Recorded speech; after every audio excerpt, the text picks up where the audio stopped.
A Christmas Carol, Stave 3, the second of the three spirits.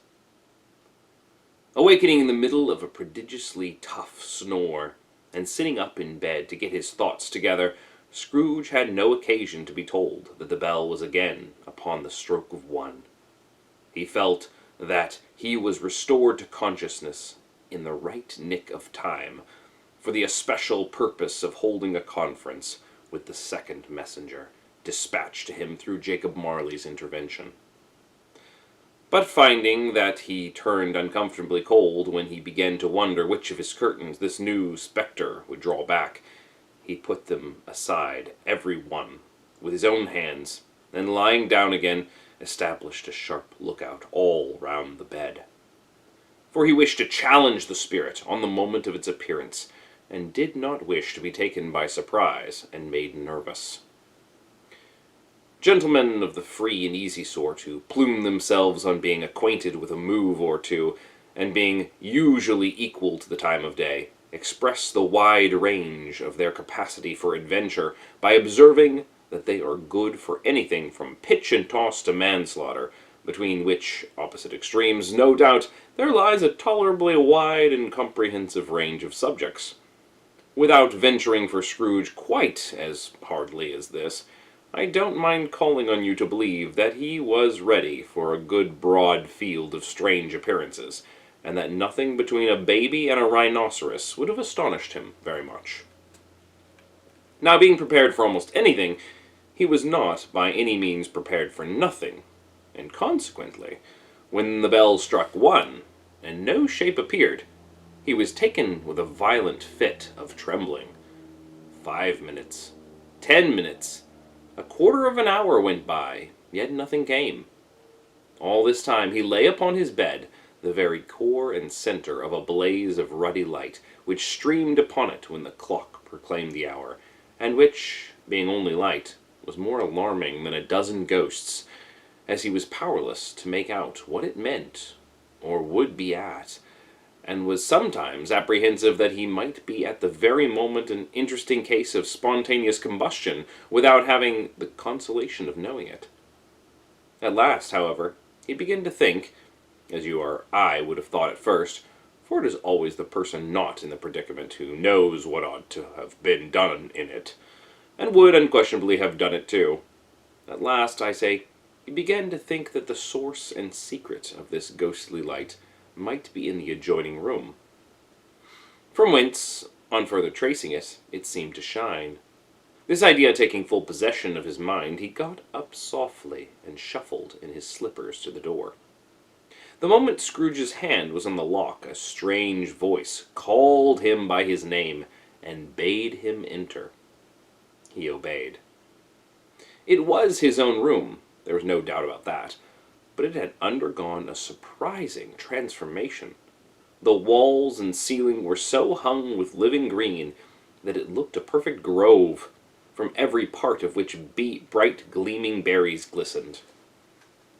The crisp leaves of holly, mistletoe, and ivy reflected back the light, as if so many little mirrors had been scattered there, and such a mighty blaze went roaring up the chimney, as that dull petrifaction of a hearth had never known in Scrooge's time, or Marley's, or for many and many a winter season gone. Heaped up on the floor to form a kind of throne were turkeys, geese, game, poultry, brawn, great joints of meat, suckling pigs, long wreaths of sausages, mince pies, plum puddings, barrels of oysters, red-hot chestnuts, cherry-cheeked apples, juicy oranges, luscious pears, immense twelfth cakes, and seething bowls of punch that made the chamber dim with their delicious steam. In easy state upon the couch there sat a jolly giant, glorious to see, who bore a glowing torch in shape not unlike Plenty's horn, and held it up, high up, to shed its light on Scrooge, as he came peeping round the door. "Come in!" exclaimed the ghost. "Come in and know me better, man!" Scrooge entered timidly, and hung his head before this spirit. He was not the dogged Scrooge he had been, and though the spirit's eyes were clear and kind, he did not like to meet them. "I am the ghost of Christmas present," said the spirit. "Look upon me." Scrooge reverently did so. It was clothed in one simple, deep green robe or mantle, bordered with white fur. This garment hung so loosely on the figure that its capacious breast was bare, as if disdaining to be warded or concealed by any artifice. Its feet, observable beneath the ample folds of the garment, were also bare, and on its head it wore no other covering than a holly wreath, set here and there with shining icicles. Its dark brown curls were long and free as its genial face, its sparkling eye, its open hand, its cheery voice, its unconstrained demeanor, and its joyful air. Girded round its middle was antique scabbard, but no sword was in it, and the ancient sheath was eaten up with rust. "You have never seen the like of me before," exclaimed the spirit. "Never," Scrooge made to answer it.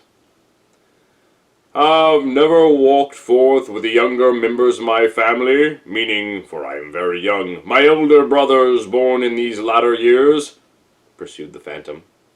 "I don't think I have," said Scrooge. "I am afraid I have not. Have you had many brothers, spirit?" "More than 1,800, said the ghost. "A tremendous family to provide for," muttered Scrooge. The ghost of Christmas present rose. "Spirit," said Scrooge submissively, "conduct me where you will. I went forth last night on compulsion, and I learned a lesson which is working now. Tonight, if you have aught to teach me, let me profit by it." "Touch my robe." Scrooge did as he was told, and held it fast. Holly, mistletoe, red berries, ivy, turkeys, game, poultry, brawn, meat, pigs, sausages, oysters, pies, puddings, fruit, and punch all vanished instantly.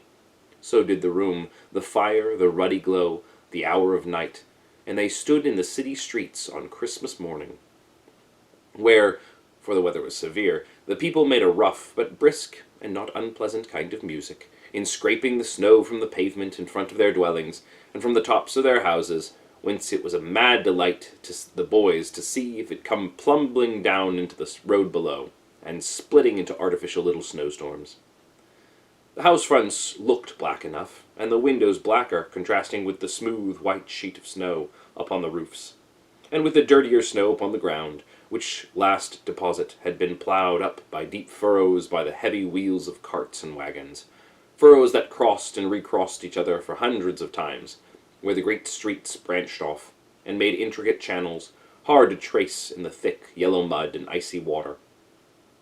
The sky was gloomy, and the shortest streets were choked up with a dingy mist, half thawed, half frozen, whose heavier particles descended in a shower of sooty atoms, as if all the chimneys in Great Britain had, by one consent, caught fire, and were blazing away to their dear heart's content. There was nothing very cheerful in the climate over the town, and yet there was an air of cheerfulness abroad, that the clearest summer air and the brightest summer sun might have endeavored to diffuse in vain.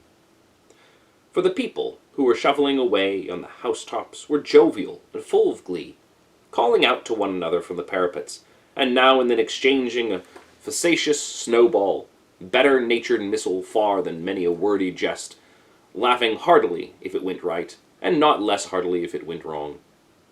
The poultiers' shops were still half open, and the fruitiers were radiant in their glory. There were great, round, pot-bellied baskets of chestnuts, shaped like the waistcoats of jolly old gentlemen, lolling at the doors, and tumbling out into the street in their apoplectic opulence. There were ruddy, brown-faced, broad-girthed Spanish onions, shining in the fatness of their growth like Spanish friars, and winking from their shelves in wanton slyness at the girls as they went by, and glanced demurely at the hung-up mistletoe.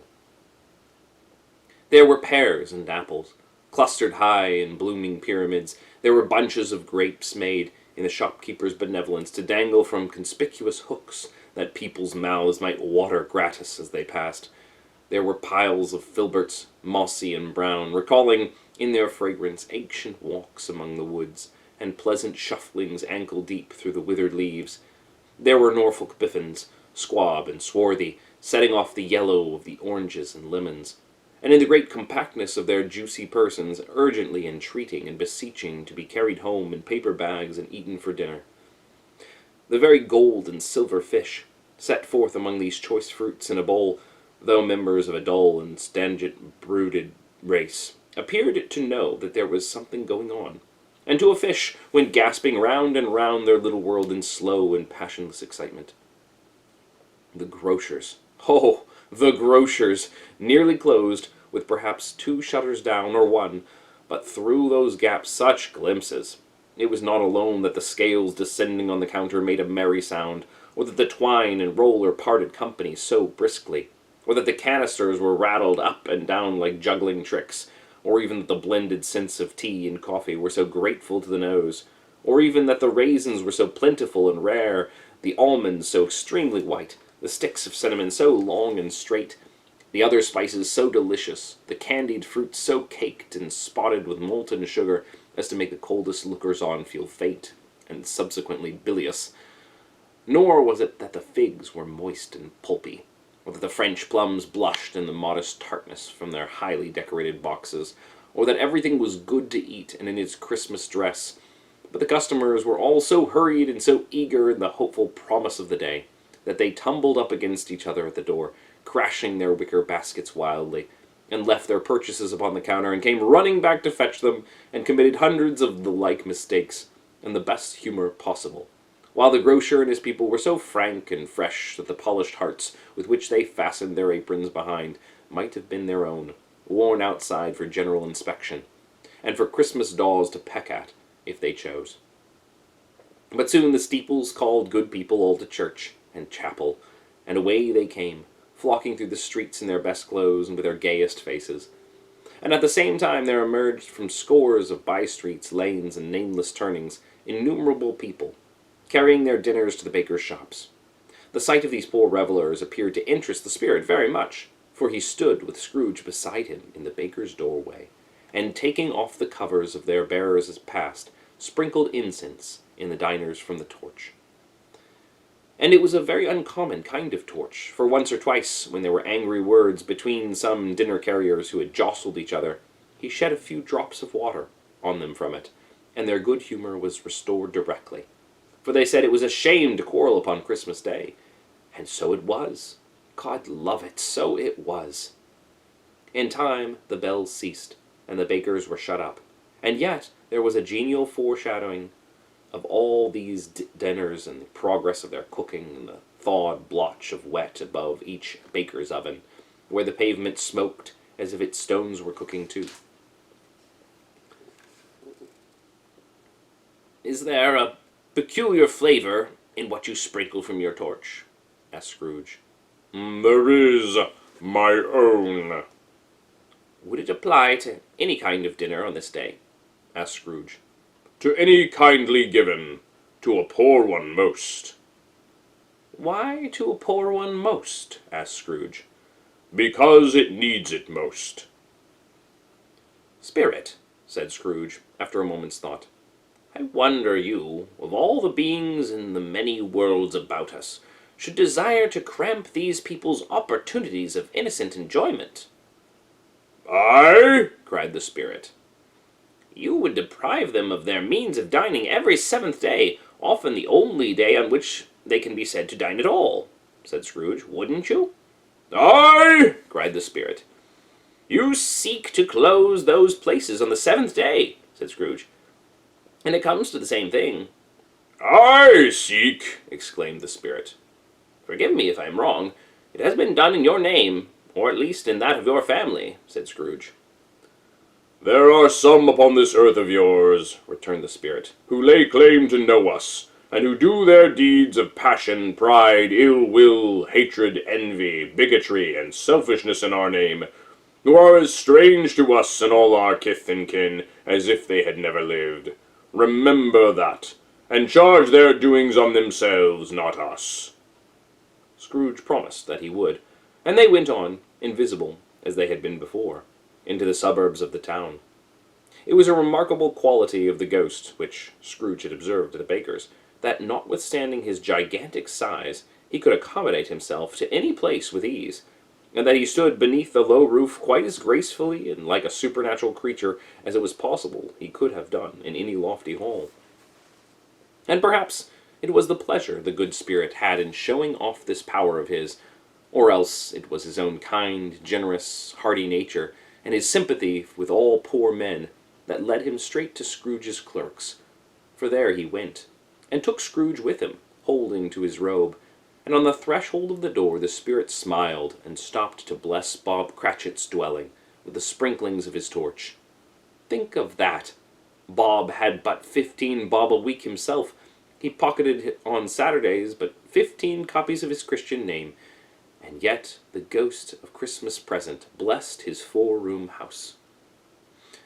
Then up rose Mrs. Cratchit, Cratchit's wife, dressed out but poorly, in a twice-turned gown, but brave in ribbons, which are cheap and made a goodly show for sixpence, and she laid the cloth, assisted by Belinda Cratchit, second of her daughters, also brave in ribbons, while Master Peter Cratchit plunged a fork in the saucepan of potatoes, and getting the corners of his monstrous shirt-collar, Bob's private property, conferred upon his son an air in honour of the day, into his mouth, rejoiced to find himself so gallantly attired, and yearned to show his linen in the fashionable parks.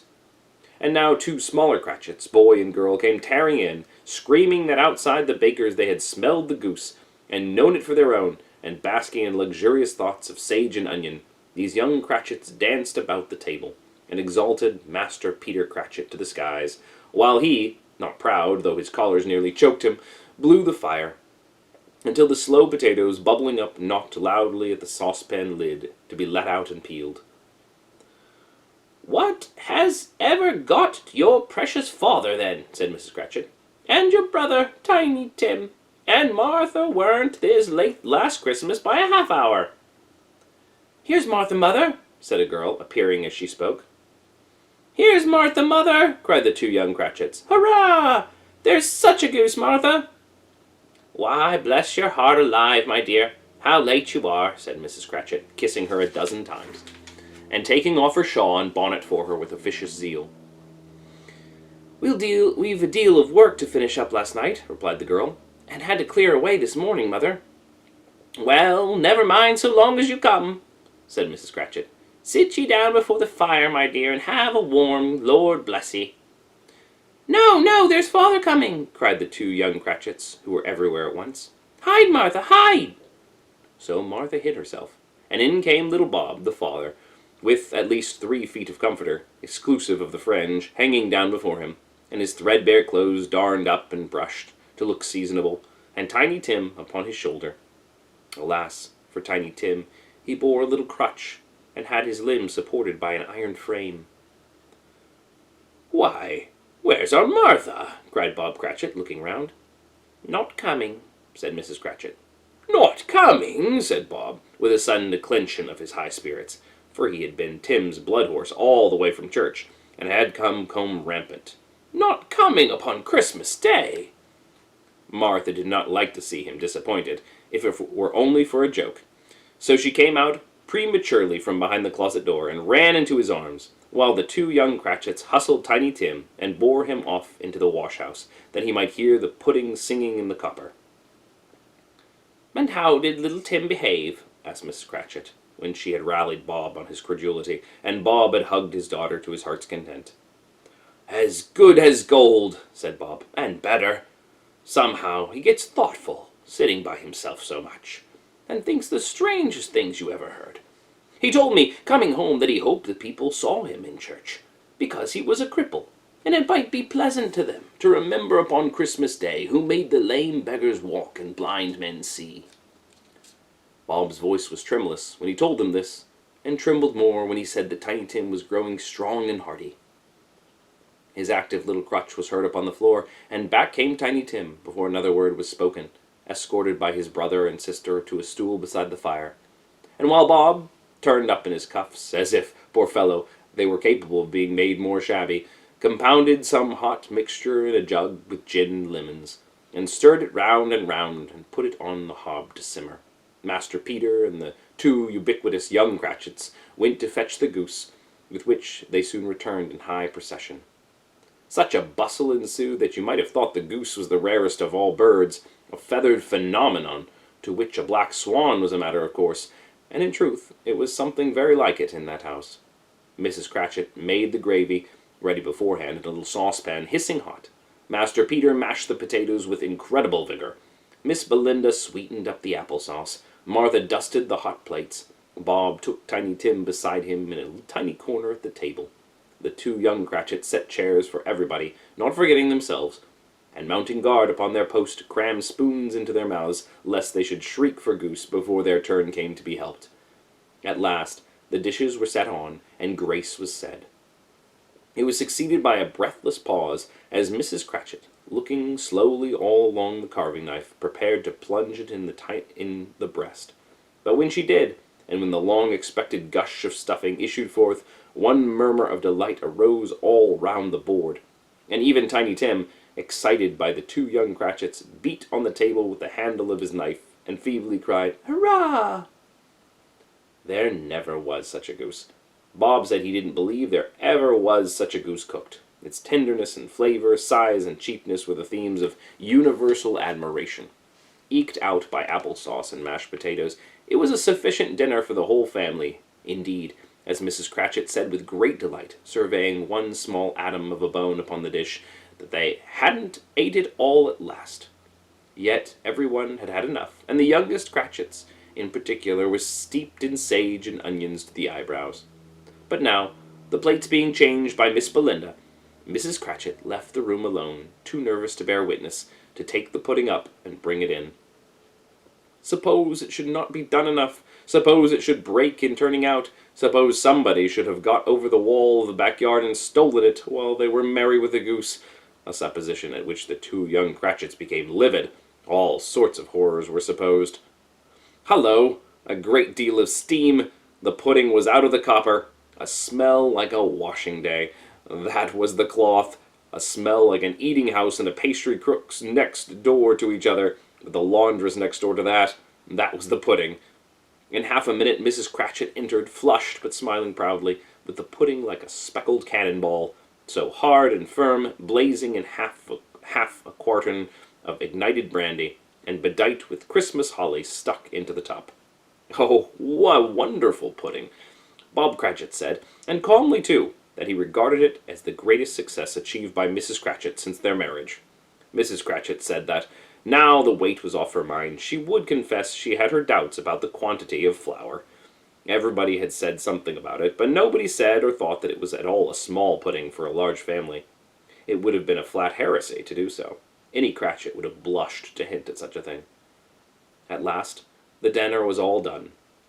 The cloth was cleared, the hearth swept, and the fire made up. The compound in the jug being tasted and considered perfect, apples and oranges were put upon the table, and a shovelful of chestnuts on the fire. Then all the Cratchit family drew round the hearth, in what Bob Cratchit called a circle, meaning half a one, and at Bob Cratchit's elbow stood the family display of glass, 2 tumblers and a custard cup without a handle. These held the hot stuff from the jug, however, as well as golden goblets would have done, and Bob served it out with beaming looks, while the chestnuts on the fire sputtered and creaked noisily. Then Bob proposed, "A Merry Christmas to us all, my dears. God bless us," which all the family re-echoed. "God bless us, everyone," said Tiny Tim, the last of all. He sat very close to his father's side, upon a little stool. Bob held his withered little hand in his, as if he loved the child, and wished to keep him by his side, and dreaded that he might be taken from him. "Spirit," said Scrooge, with an interest he had never felt before, "tell me if Tiny Tim will live."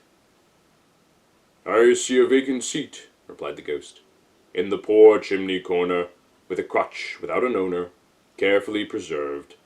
If these shadows remain unaltered by the future, the child will die." "No, no," said Scrooge. "Oh, no, kind spirit. Say he will be spared." "If these shadows remain unaltered by the future, none other of my race," returned the ghost, "will find him here. What then? If he be like to die, he had better do it, and decrease the surplus population." Scrooge hung his head. to hear his own words quoted by the spirit, and was overcome with penitence and grief. "Man," said the ghost, "if man you be in heart, not adamant, forbear that wicked cant until you have discovered what the surplus is, and where it is. Will you decide what men shall live and what men shall die? It may be that, in the sight of heaven, you are more worthless and less fit to live than millions like this poor man's child. O God, to hear the insect on the lea pronouncing on the too much life among his hungry brothers in the dust." Scrooge bent before the ghost's rebuke, and trembling cast his eyes upon the ground. But he raised them speedily, on hearing his own name. "Mr. Scrooge," said Bob. "I give you Mr. Scrooge, the founder of the feast." "Founder of the feast, indeed!" cried Mrs. Cratchit, reddening. "I wish I had him here. I'd give him a piece of my mind to feast upon, and I hope he'd have a good appetite for it." "My dear," said Bob, "the children, Christmas Day." "It should be Christmas Day, I'm sure," said she, "on which one drinks the health of such an odious, stingy, hard, unfeeling man like Mr. Scrooge. You know he is, Robert. Nobody knows it better than you do, poor fellow." "My dear," was Bob's mild answer, "Christmas Day." "I'll drink his health for your sake and the day's," said Mrs. Cratchit. "Not for his. Long life to him. A Merry Christmas and a Happy New Year. He'll be very merry and very happy, I have no doubt." The children drank the toast after her. It was the first of their proceedings, which had no heartiness in it. Tiny Tim drank it last of all, but he didn't care twopence for it. Scrooge was the ogre of the family. The mention of his name cast a dark shadow on the party, which was not dispelled for a full 5 minutes.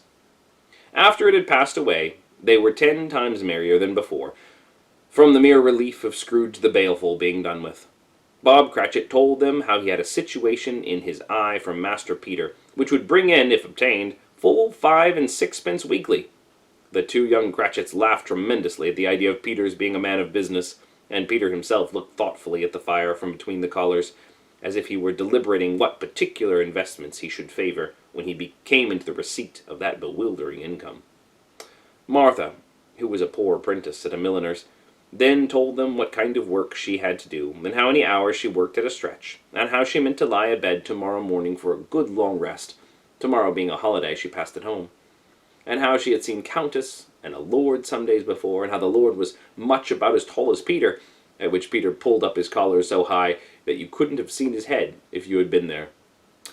At this time the chestnuts in the jug went round and by they had a song about a lost child travelling in the snow, from Tiny Tim, who had a plaintive little voice, and sang it very well indeed. There was nothing of high mark in this. They were not a handsome family, they were not well dressed.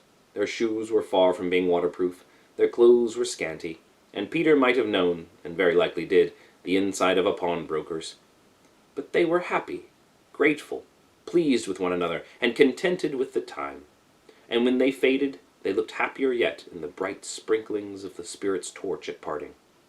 Scrooge had his eye upon them, and especially on Tiny Tim, until the last. By this time it was getting dark, and snow pretty heavily, and as Scrooge and the spirit went along the streets, the brightness of the roaring fires in kitchens, parlors, and all sorts of rooms was wonderful. Here the flickerings of the blaze showed preparations for a cozy dinner, with hot plates baking through and through before the fire, and deep red curtains ready to be drawn to shut out cold and darkness. There all the children of the house were running out into the snow to meet their married sisters, brothers, cousins, uncles, aunts, and to be the first to greet them. Here again were shadows on the window blinds of guests assembling, and there a group of handsome girls, all hooded and fur-booted, and all chattering at once, tripped lightly off to some near neighbor's house, where, woe upon the single man who saw them enter, artful witches, well they knew it, in a glow. But if you had judged from the number of people on their way to friendly gatherings, you might have thought that no one was at home to give them welcome. When they got there, instead of every house expecting company, and piling up its fires half chimney high. Blessings on it! How the ghost exulted! How it bared its breadth of breast, and opened his capacious palm, and floated on, outpouring, with a generous hand, its bright and harmless mirth on everything within its reach. The very lamplighter who ran on before dotted the dusky streets with specks of light, and who was dressed to spend the evening somewhere, laughed out loudly as the spirit passed, though little kenned the lamplighter that he had any company but Christmas. And now, without a word of warning from the ghost, they stood upon a bleak and desert moor, where monstrous masses of rude stone were cast about, as though it were the burial place of giants, and water spread itself wheresoever it listed, or would have done so, but for the frost that held its prisoner, and nothing grew but moss and furze and coarse rank grass. Down in the west the setting sun had left a streak of fiery red, which glared upon the desolation for an instant, like a sullen eye, and frowning lower, lower, lower yet, was lost in the thick gloom of darkest night. "What place is this?" asked Scrooge. "A place where miners live, who labor in the bowels of the earth," returned the spirit. "But they know me. See!" A light shone from the window of a hut. Swiftly they advanced toward it. Passing through the wall of mud and stone, they found a cheerful company assembled round a glowing fire. An old, old man and woman, with their children and their children's children, and another generation beyond that, all decked out gaily in their holiday attire. The old man, in a voice that seldom rose above the howling of the wind upon the barren waste, was singing them a Christmas song. It had been a very old song when he was a boy, and from time to time they all joined in the chorus. So surely as they raised their voices, the old man got quite blithe and loud, and so surely as they stopped, his vigor sank again. The spirit did not tarry here, but bade Scrooge hold his robe, and passing on above the moor, sped whither? Not to the sea. To sea. To Scrooge's horror, looking back, he saw the last of the land, a frightful range of rocks behind them, and his ears were deafened by the thundering of water, as it rolled and roared and raged among the dreadful caverns it had worn, and fiercely tried to undermine the rock. Built upon a dismal reef of sunken rock some league or so from the shore, which the waters chafed and dashed, the wild year through, there stood a solitary lighthouse. Great heaps of seaweed clung to its base, and storm birds, born of the wind, one might suppose, as seaweed of the water, rose and fell about it, like the waves they skimmed. But even here, 2 men who watched the light had made a fire, that through the loophole in the thick stone wall shed out a ray of brightness on the awful sea.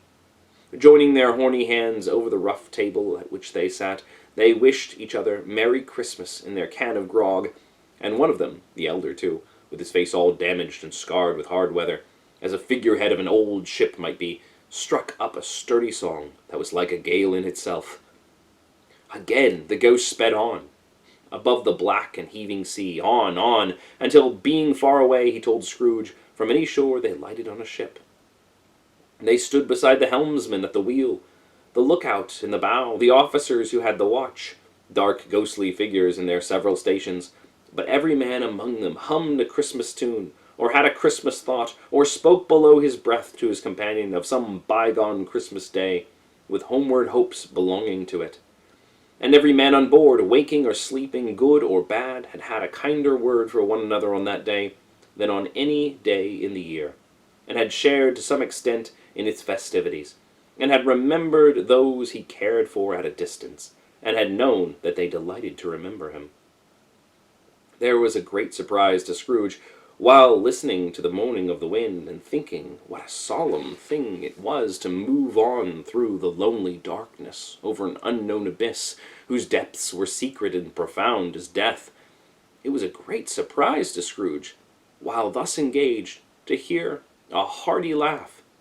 It was a much greater surprise to Scrooge to recognize it as his own nephew's, and to find himself in a bright, dry, gleaming room, with the spirit standing smiling by his side, and looking at that same nephew with approving affability. "Ah-ha!" laughed Scrooge's nephew. "Ah-ha-ha!" If you should happen, by an unlikely chance, to know a man more blessed in a laugh than Scrooge's nephew, all I can say is, I should like to know him too. Introduce him to me, and I'll cultivate his acquaintance. It is a fair, even-handed, noble adjustment of things, that while there is infection, in disease and sorrow, there is nothing in the world so irresistibly contagious as laughter and good humor. When Scrooge's nephew laughed in this way, holding his sides, rolling his head, and twisting his face into the most extravagant contortions, Scrooge's niece, by marriage, laughed as heartily as he. And their assembled friends, being not a bit behindhand, roared out lustily. "He said that Christmas was a humbug, as I live!" cried Scrooge's nephew. "He believed it, too!" "More the shame for him, Fred," said Scrooge's niece, indignantly. Bless those women. They never do anything by halves. They are always in earnest. She was very pretty. Exceedingly pretty. With a dimpled, surprised-looking, capital face, a ripe little mouth that seemed made to be kissed, as no doubt it was, all kinds of good little dots about her chin that melted into one another when she laughed, and the sunniest pair of eyes you ever saw in any little creature's head. Altogether, she was what you could have called provoking, you know, but satisfactory, too. Oh, perfectly satisfactory. "He's a comical old fellow," said Scrooge's nephew. "That's the truth, and not so pleasant as he might be. However, his offences carry their own punishment, and I have nothing to say against him." "I'm sure he's very rich, Fred," hinted Scrooge's niece. "At least you always tell me so." "What of that, my dear?" said Scrooge's nephew. "His wealth is of no use to him. He don't do any good with it. He don't make himself comfortable with it. He hasn't got the satisfaction of thinking that he is ever going to benefit us with it." "I have no patience with him," observed Scrooge's niece. Scrooge's niece's sisters and all the other ladies expressed the same opinion. "Oh, I have," said Scrooge's nephew. "I am sorry for him. I couldn't be angry with him if I tried. Who suffers by his ill whims? Himself, always. Here he takes it into his head to dislike us, and he won't come and dine with us. What is the consequence? He don't lose much of a dinner." "Indeed, I think he loses a very good dinner," interrupted Scrooge's niece. Everyone else said the same, and they must be allowed to have been competent judges, because they had just had dinner, and with the dessert upon the table were clustered about the fire by lamplight. "Well, I'm very glad to hear it," said Scrooge's nephew, "because I haven't any great faith in these young housekeepers. What do you say, Topper?" Topper had clearly got his eye upon one of Scrooge's niece's sisters, for he answered that a bachelor was a wretched outcast, who had no right to express an opinion on the subject. Whereat Scrooge's niece's sister, the plump one with the lace tucker, not the one with the roses, blushed. "Do go on, Fred," said Scrooge's niece, clapping her hands. "He never finishes what he begins to say. He is such a ridiculous fellow." Scrooge's nephew revelled in another laugh, and as it was impossible to keep the infection off, though the plump sister tried hard to do it with aerobatic vigor, his example was unanimously followed. "I was only going to say," said Scrooge's nephew, "that the consequence of his taking a dislike to us, and not making merry with us, is, as I think, that he loses some pleasant moments, which could do him no harm. I'm sure he loses pleasanter companions than he can find in his own thoughts, either in his mouldy old office or his dusty chambers. I mean to give him the same chance every year, whether he likes it or not, for I pity him. He may rail at Christmas till he dies, but he can't help thinking better of it. I defy him. If he finds me going there in good temper year after year and saying, 'Uncle Scrooge, how are you?' If it only puts him in the vein to leave his poor clerk £50, that's something, and I think I shook him yesterday." It was their turn to laugh now, at the notion of his shaking Scrooge, but, being thoroughly good-natured, and not much caring what they laughed at, so that they laughed at any rate, he encouraged them in their merriment, and passed the bottle joyously. After tea, they had some music, for they were a musical family, and knew what they were about when they sung a glee or catch, I can assure you, especially Topper, who could growl away in the bass like a good one, and never swell the large veins in his forehead, or get red in the face over it. Scrooge's niece played well upon the harp, and played among other tunes a simple little air, a mere nothing, you might learn to whistle it in 2 minutes, which had been familiar to the child who fetched Scrooge from the boarding school, as he had been reminded by the ghost of Christmas past. When this strain of music sounded, all the things the ghost had shown him came upon his mind. He softened more and more, and thought that if he could have listened to it often years ago, he might have cultivated the kindness of life, for his own happiness with his own hands, without resorting to the sexton's spade that buried Jacob Marley. But they didn't devote the whole evening to music. After a while they played at forfeits, for it is good to be children sometimes, and never better than at Christmas, when the mighty founder was a child himself. Stop. There was first a game of blind man's buff. Of course there was. And I no more believe Topper was really blind than I believe he had eyes in his boots. My opinion is that it was a done thing between him and Scrooge's nephew, and that the ghost of Christmas present knew it. The way he went after that plump sister and the lace tucker was an outrage on the credulity of human nature. Knocking down the fire irons, tumbling over the chairs, bumping up against the piano, smothering himself among the curtains. Wherever she went, there went he. He always knew where the plump sister was. He wouldn't catch anybody else. If you had fallen up against him, as some of them did, on purpose, he would have made a feint of endeavoring to seize you, which would have been an affront to your understanding, and would instantly have sidled off in the direction of the plump sister. She often cried out that it wasn't fair. It really was not. But when at last he caught her, when, in spite of all her silken rustlings and her rapid flutterings past him, he got her into a corner whence there was no escape, then his conduct was most execrable. For pretending not to know her, his pretending that it was necessary to touch her headdress, and further to assure himself of her identity by pressing a certain ring upon her finger, and a certain chain about her neck, was vile, monstrous. No doubt she told him her opinion of it, when, another blind man being in office, they were so very confidential together behind the curtains. Scrooge's niece was not one of the blind man's buff party, but was made comfortable with a large chair and a footstool in a snug corner where the ghost and Scrooge were close behind her. But she joined in the forfeits and loved her love to admiration with all the letters of the alphabet. Likewise, at the game of how, when, and where, she was very great, and to the secret joy of Scrooge's nephew, beat her sisters hollow, though they were sharp girls too, as Topper could have told you. There might have been 20 people there, young and old, but they all played, and so did Scrooge, for, wholly forgetting, in the interest he had in what was going on, that his voice made no sound in their ears, he sometimes came out with his guess quite loud, and very often guessed right too, for the sharpest needle, best Whitechapel, warranted not to cut in the eye, was not sharper than Scrooge, blunt as he took it in the head to be. The ghost was greatly pleased to find him in this mood, and looked upon him with such favour that he begged like a boy to be allowed to stay until the guest departed. But this, the spirit said, could not be done. "Here is a new game," said Scrooge. "1 half-hour, spirit, only one." It was a game called Yes and No, where Scrooge's nephew had to think of something, and the rest must find out what, he only answering to their questions yes or no, as the case was. The brisk fire of questioning to which he was exposed elicited from him that he was thinking of an animal, a live animal, rather a disagreeable animal, a savage animal, an animal that growled and grunted sometimes, and talked sometimes, and lived in London, and walked about the streets, and wasn't made a show of, and wasn't led by anybody, and didn't live in a menagerie, and was never killed in a market, and was not a horse, or an ass, or a cow, or a bull, or a tiger, or a dog, or a pig, or a cat, or a bear. At every fresh question that was put to him, the nephew burst out into a fresh roar of laughter, and was so inexpressibly tickled that he was obliged to get up off the sofa and stamp. At last the plump sister, falling into a similar state, cried out, "I've found it out! I know what it is, Fred! I know what it is!" "What is it?" cried Fred. "It's your Uncle Scrooge!"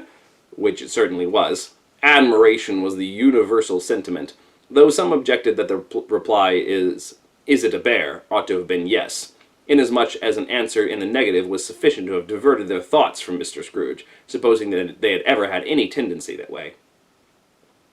"He has given us plenty of merriment, I am sure," said Fred, "and it would be ungrateful not to drink his health. Here is a glass of mulled wine ready in our hand at the moment, and I say, Uncle Scrooge." "Well, Uncle Scrooge!" they cried. "A Merry Christmas and a Happy New Year to the old man, wherever he is," said Scrooge's nephew. "He wouldn't take it from me, but he may have it, nevertheless. Uncle Scrooge."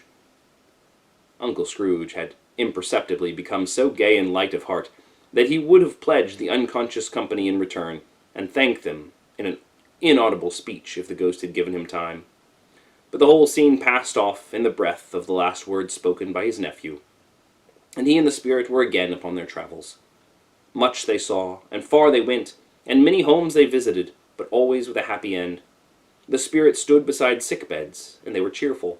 On foreign lands, and they were close at home. By struggling men, and they were patient in their greater hope. By poverty, and it was rich. In almshouses, hospital, and jail, in misery's every refuge. Where vain man in his little brief authority had not made fast the door, and barred the spirit out, he left his blessing, and taught Scrooge his precepts. It was a long night, if it were only a night. But Scrooge had his doubts of this, because the Christmas holidays appeared to be condensed into the space of time they passed together. It was strange, too, that while Scrooge remained unaltered in his outward form, the ghost grew older, clearly older. Scrooge had observed this change, but never spoke of it until they left a children's Twelfth Night party, when, looking at the spirit as they stood together in an open place, he noticed that its hair was grey. "Are spirits' lives so short?" asked Scrooge. "My life upon this globe is very brief," replied the ghost. "It ends tonight." "Tonight!" cried Scrooge. "Tonight at midnight. Hark! The time is drawing near." The chimes were ringing the 11:15 at that moment. "Forgive me if I am not justified in what I ask," said Scrooge, looking intently at the spirit's robe, "but I see something strange, and not belonging to yourself, protruding from your skirts. Is it a foot or a claw?" "It might be a claw, for the flesh there is upon it," was the spirit's sorrowful reply. "Look here." From the foldings of its robe, it brought 2 children, wretched, abject, frightful, hideous, miserable. They knelt down at his feet, and clung upon the outside of his garment. "Oh, man, look here! Look down here!" exclaimed the ghost. They were a boy and girl, yellow, meager, ragged, scowling, wolfish, but prostrate too in their humility. Where graceful youth should have filled their features out and touched them with its freshest tints, a stale and shriveled hand like that of age had pinched and twisted them and pulled them into shreds. Where angels might have sat enthroned, devils lurked and glared out menacing. No change, no degradation, no perversion of humanity, in any grade through all the mysteries of wonderful creation, has monsters half so horrible and dread. Scrooge started back appalled. Having them shown to him in this way, he tried to say that they were fine children, but the words choked themselves, rather than be parties to a lie of such enormous magnitude. "Spirit! Are they yours?"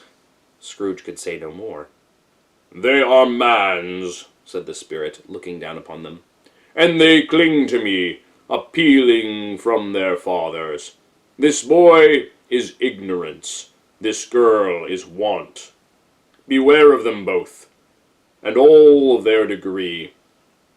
But most of all beware this boy, for on his brow I see that written which is doom, unless the writing be erased. Deny it," cried the spirit, stretching out his hand toward the city. "Slander those who tell it ye, admit it for your factious purpose, and make it worse, and abide the end." "Have they no refuge or resource?" cried Scrooge. "Are there no prisons?" said the spirit, turning on him for the last time with his own words. "Are there no workhouses?" The bell struck 12. Scrooge looked about him for the ghost, and he saw it not. As the last stroke ceased to vibrate, he remembered the prediction of old Jacob Marley, and lifting up his eyes, beheld a solemn phantom, draped and hooded, coming like a mist along the ground toward him. Thanks for listening. We'll continue with the next stave very soon, and I hope you have a great day. You can click to subscribe, or watch another video, or check out my Patreon for more resources. I'll see you later. Bye-bye.